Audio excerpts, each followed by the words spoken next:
Order. Point of order, Roberta Blackman-Woods. Thank you, Madam Deputy Speaker. Last night, a man sleeping rough on Parliament's doorstep died. This is the second time that this has happened. Now, I know that individual MPs and staff do what they can to help people. But, Madam Deputy Speaker, I wonder if you're aware of any strategy that Parliament might be seeking to put in place to support people who are homeless. And I also wonder if there has been any indication from ministers that they will be making a statement on this tragedy and on their failure to address the crisis of homelessness that we see every day in our communities up and down the country. I thank the Honourable Lady for her point of order and for bringing to the attention of the House the tragedy of the loss of life of someone who has been homeless and sleeping rough here. And I'm sure that the whole House will join me in saying how sorry we are that something like that has happened. The Honourable Lady has asked me if I'm aware that whether ministers are likely to come forward with plans to deal with homelessness. I understand that the Secretary of State might well be coming forward with such plans, but I have no formal indication as to when or in what form that might be. But the Honourable Lady has made some very important points. I'm quite sure that the Treasury bench has heard them and that the ministers with responsibility will come to know very quickly about what the Honourable Lady has drawn to the attention of the House. And if by no other means, I will make sure that they know about it. And I have every confidence that ministers will take into consideration what the Honourable Lady has said this evening in making future plans. Thank you. We now come to the backbench motion on cumulative impact assessment of changes to disability support. And before I call Debbie Abrams to move the motion, it might be helpful for the House if I explain that as the debate under Standing Order 24 began at precisely 4:24 p.m, the backbench business may therefore continue until 9:36 p.m. I understand that the second debate, which was on the order paper under Backbench Business, and I am happily getting assent from the chairman of the Backbench Business Committee, for which I thank him. I understand that that second debate will not be moved today. So to move the first debate, I call Debbie Abrams. I beg to move the motion in my name on the order of paper and in the name of my honourable friend, the member for Stretford and Urmston. And it's indeed a great pleasure. It's a long day for everybody, but I do appreciate that we have been able to hold this debate today. It is so important to the millions of disabled people who many of whom will be watching today. And we actually put this application into the Backbench Business Committee back in June. I'm very grateful to them for supporting this. But 6 months on, a lot has marched on. So just to refresh everybody's memory, back in 2013, nearly 105,000 people signed a petition launched by the War on Welfare campaign, WOW for short, that called on the government to carry out a cumulative impact assessment, CIA, of government cuts on disabled people. And back in February 2014, we held that debate, and to be fair, members from across the House were raising their alarm about the cumulative effects of austerity on disabled people.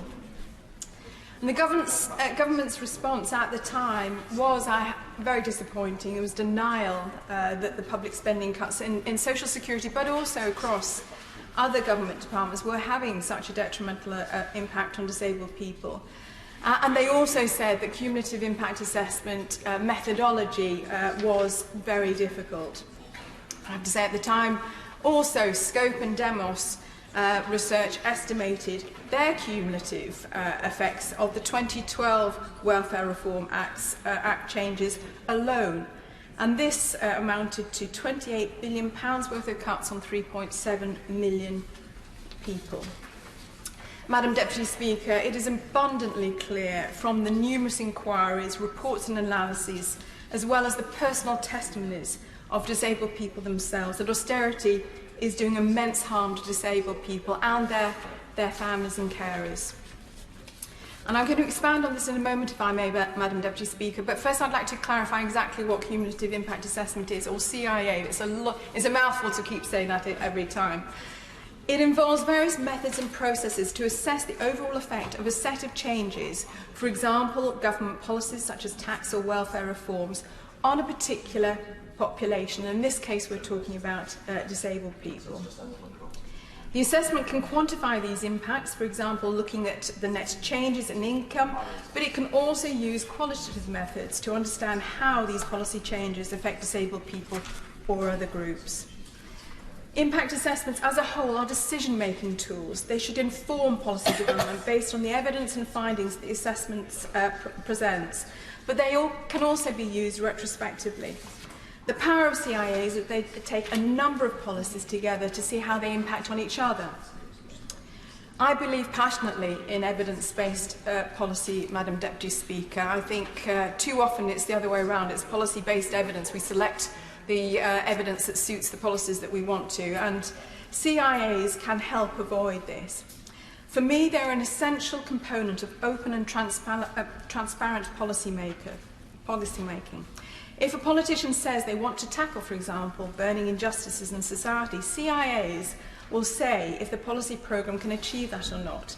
So they're also a way of holding politicians to account. Honourable friend, give way. I will. I thank the honourable friend for giving way. We should bear in mind that at least in two general elections, the government wanted to save about $12 billion on the welfare budget. So all these systems are really geared towards that end. That's why we have major problem with universal credits. But with people with disabilities, with the issues with the independent living allowance that really unsettled a lot of families, to say the least about that. But more importantly, every so often, a person that's got disabilities is subject to a review, and that again causes great anxiety, and in some instances, at least the mental stress and strain.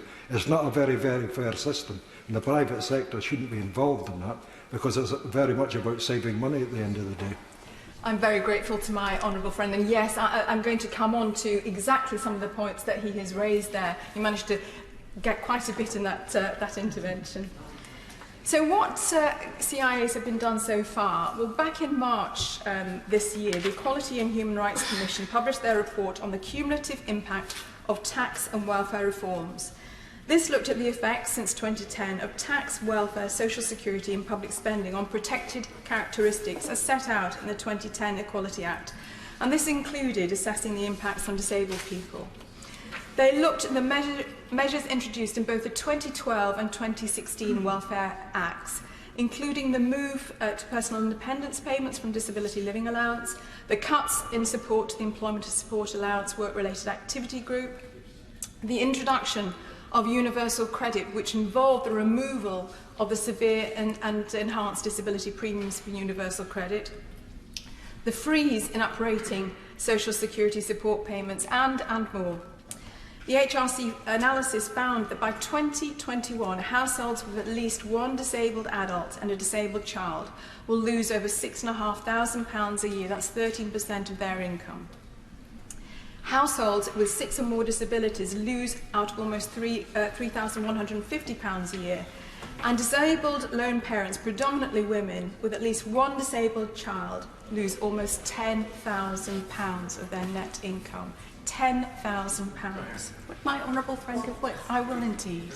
I'm grateful to my honourable friend. She is outlining analysis of the loss of income experienced by disabled people, but I know she will also want to acknowledge the work of the Social Metrics Commission, led by Baroness Stroud in the other place, which has also identified the additional costs that are experienced by disabled people, and which has properly, or more accurately, therefore portrayed the poverty that they experience compared with some of the measures we've been able to use previously. Does she agree that a cumulative assessment is actually about drawing together many different ways of measuring the impact of cuts, changes in access to public services and the additional costs that disabled people and their families experience? My honourable friend makes an absolutely essential point.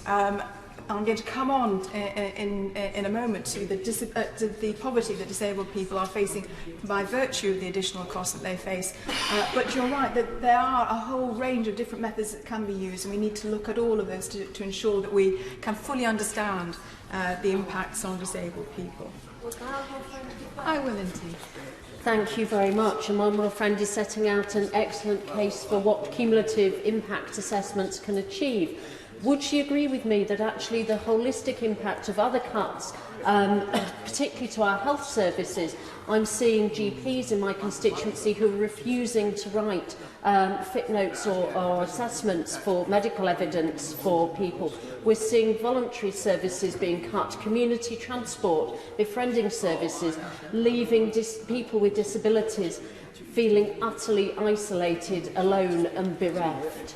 Absolutely. Again, my honourable friend makes such an essential point, and that is sort of the basis for the UN committee investigating breaches around the UN Convention on the Rights of Disabled People. They were finding these issues as well. So that was the HRC's cumulative impact assessment back in March, and although October's budget made some changes to universal credit, as the Office for Budgetary Responsibility Analysis showed, this restores just half of what was cut in 2015, and only marginally helps those disabled people who are able to work. For those too ill to work, analysis by Policy and Practice shows that they will be financially worse off compared with legacy benefits. And I think what's so important from today's Select Committee report as well, they confirm the issues that many of us have already been raising about the proposed managed migration of disabled people onto the universal credit, and that it needs to be stopped, but also that we need to ensure that the natural migration, so-called natural migration, resulting when there's a change of circumstances, need to be properly looked at. But in addition to the changes in universal credit, it needs to be mentioned that there were absolutely no other measures for disabled people in the budget. In fact, the OBR report showed that disabled people were set to lose more social security support by 2022. So, for example, personal independence payment spending is down to be £1 billion less in 2022 compared with March this year. Madam Deputy Speaker, I'm sure the government will say that they are helping disabled people improve their living standards by getting them into work. However, only just over 51% of 4 million disabled people of working age are in employment, compared with 81% of non-disabled people. A disability employment gap of just over 30%, and a figure which has barely narrowed since 2015, when the Conservative Party manifesto pledged to halve this gap.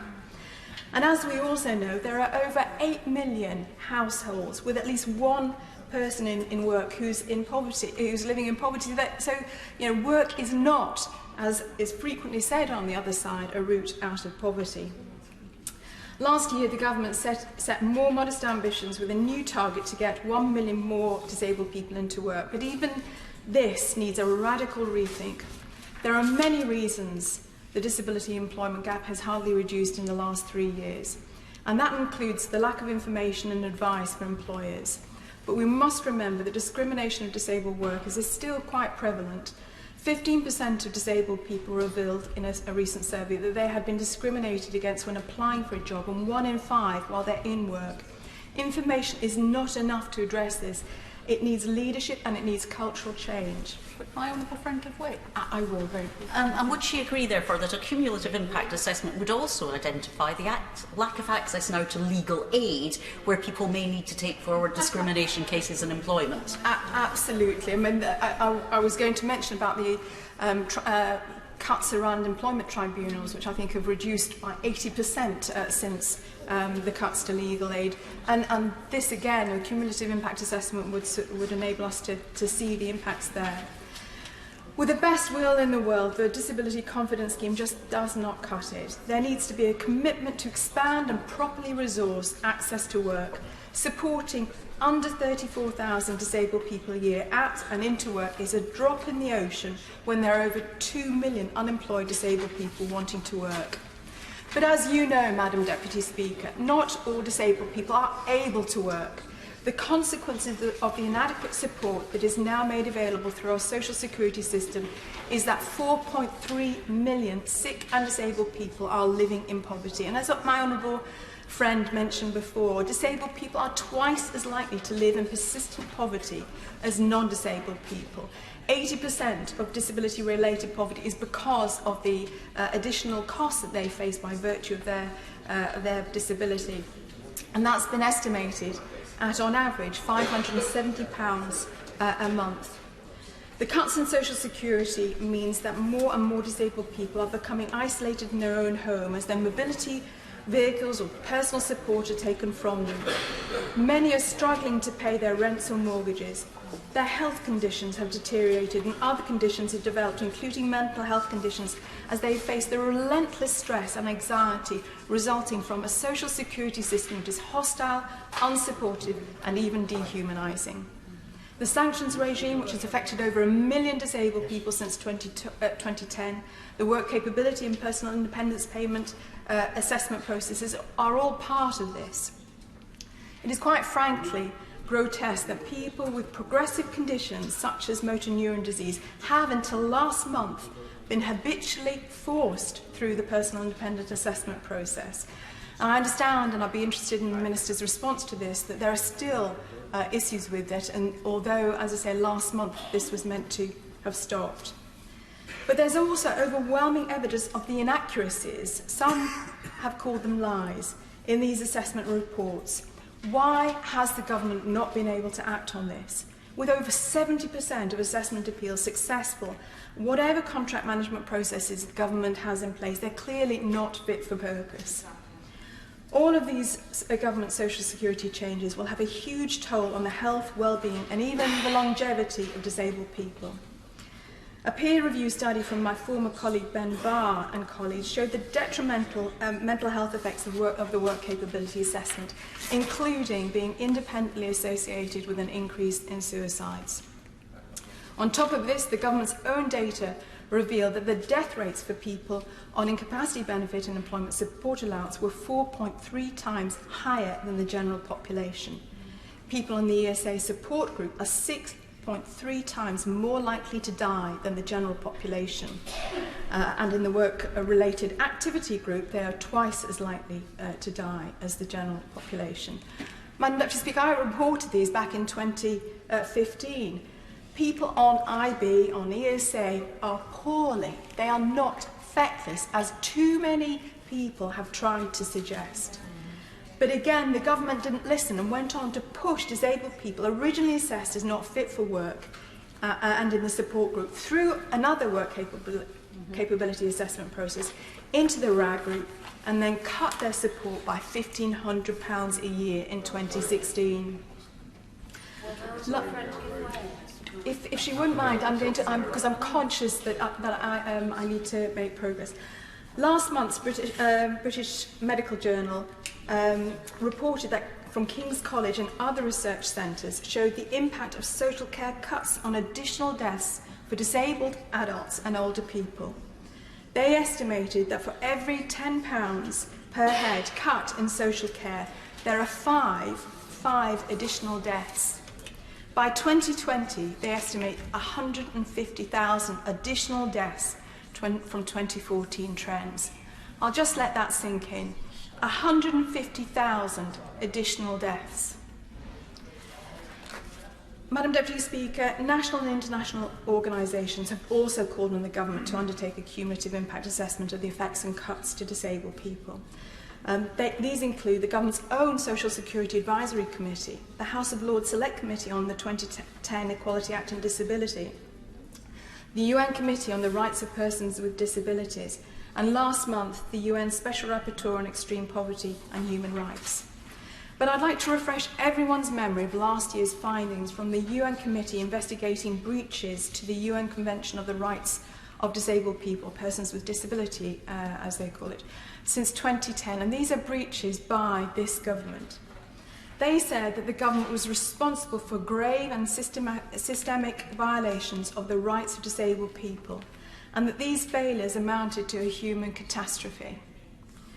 Although they highlighted the poverty and shocking impact of cuts on disabled people's ability to live adequately and independently, they went beyond social protection and social care issues, listing 60 recommendations right across all the articles of the Convention, all government departments, from accessible physical environments to education and to access to justice.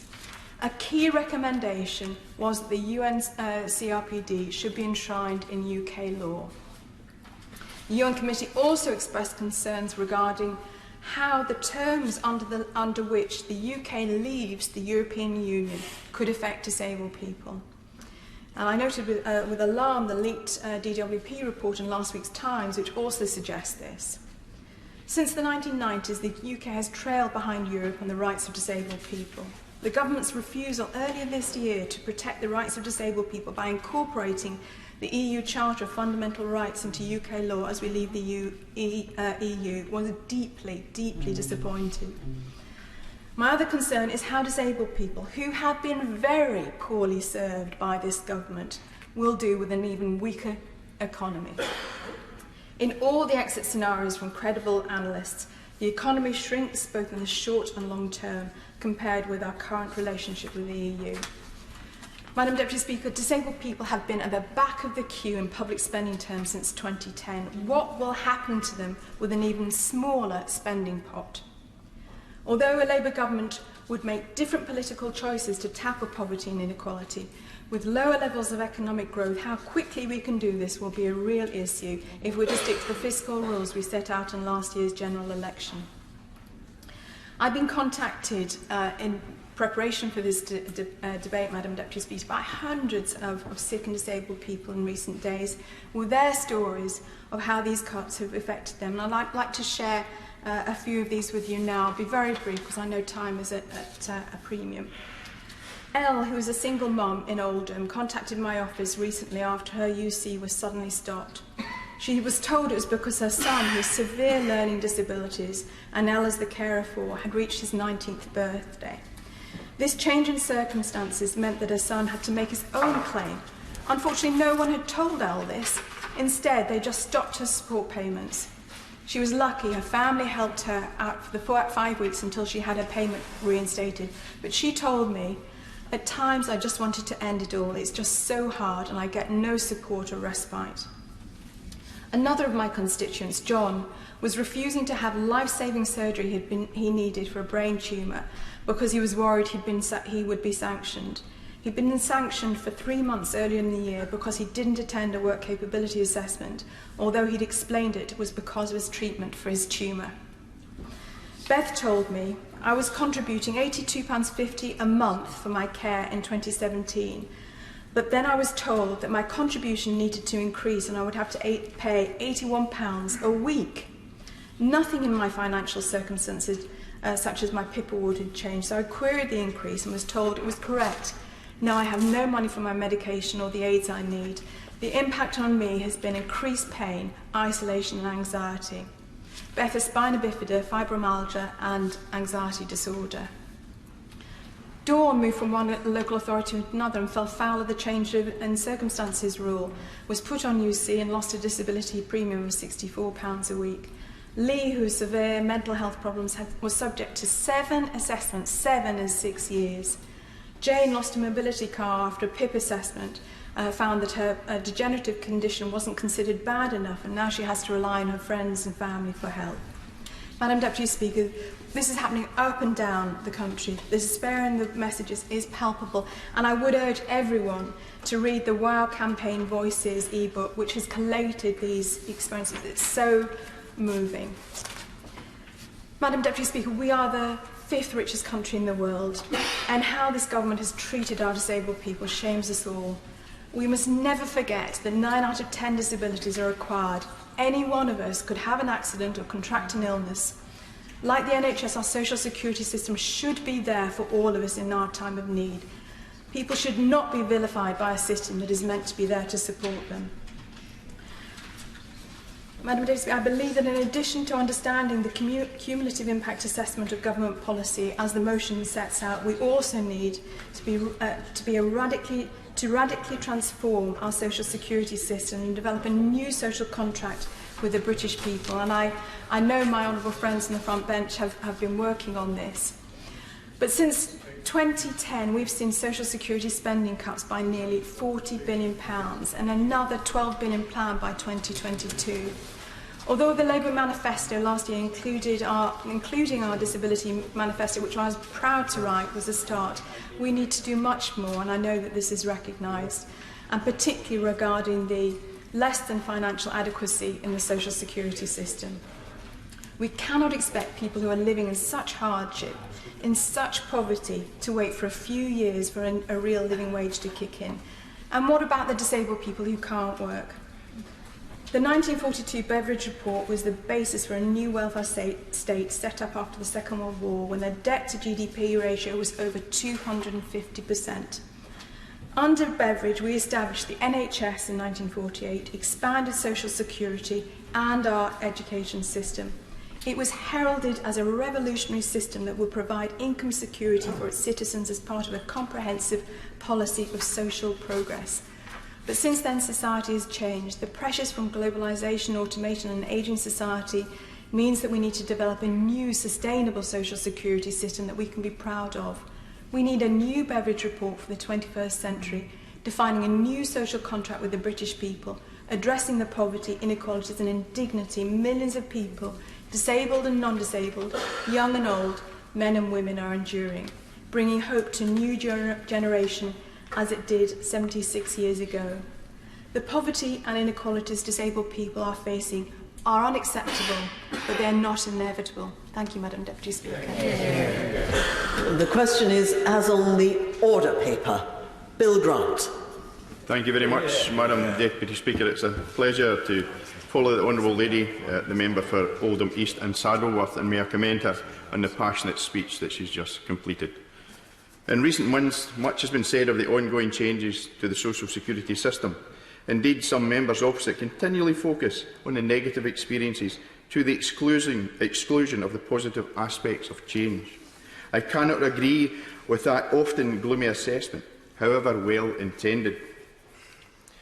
Indeed, I was pleased to note when speaking to those in my constituency who deal with the delivery of a changing welfare system at the job centre every working day, and also who dealt with the previous clumsy, fragmented social security system. Staff are enthusiastic about the changes going forward and advise me that the government did listen to them in the long journey, and it continues to listen when areas of improvement are identified. With the wholesale replacement of an entire welfare system that was tired and not fit for purpose, such gradual improvements are not surprising, and indeed are an indication that the government continues to listen to feedback from those best placed to offer it. Those work coaches dealing with cases each and every day now have a greater flexibility to help vulnerable individuals, assisting with each in a different way, tailored to their particular circumstances, allowing coaches to focus on the most pertinent cases, while those claimants who are demonstrating their familiarity with the system through their daily work diary can be left to a degree, for the most part, to navigate the system by themselves, but bearing in mind that assistance must always be available to them if required. Indeed. The Honourable Member is making some points about the universal credit system, but that system isn't accessible by 50% of disabled people who are unable to access it online or through their work journal, and in my area are seeing home visits not allowed either. What does the Honourable Member say to those people who can't access such a system? Positive to those cases, but I can relate to my own experience. Yeah, I can only relate to my own experience where we have outreach workers that go and assist these individuals, and that assistance must be given when requested. And I find it, I'm saddened if that is the case in your area. I am proud of the staff in Ayr and other local job centres. But like many members here, I did have concerns that the implementation of such a comprehensive system may lead to errors, human or indeed systemic, in the support given, particularly to vulnerable and disabled claimants. Indeed, I have referred to these concerns previously in this very chamber. However, I have been assured by recent measures, particularly those announced in the budget, to ensure support during that transition. The additional £1 billion over 5 years to support the transition is especially welcome, but I would accept that more would be welcome in that regard. I was likewise concerned by allegations of failings in the health assessments required under the Personal Independent Payment Scheme. But an inspection and a closer look at figures, this pessimism is not supported. I understand only 4% of, there is a degree of pessimism, of initial decisions, only 4% are overturned at appeal. Of course, we have all dealt with specific cases where errors have indeed been made and hopefully rectified. But the overall figures are encouraging. I'll just repeat, the overall figures are encouraging, and we need to monitor what we're doing to understand what we're doing, with almost 90% being satisfied with the PIP claim process. Something which is often overlooked, sadly in my view, is the flexibility for those with disabilities returning to work, encouraged by the revised welfare system.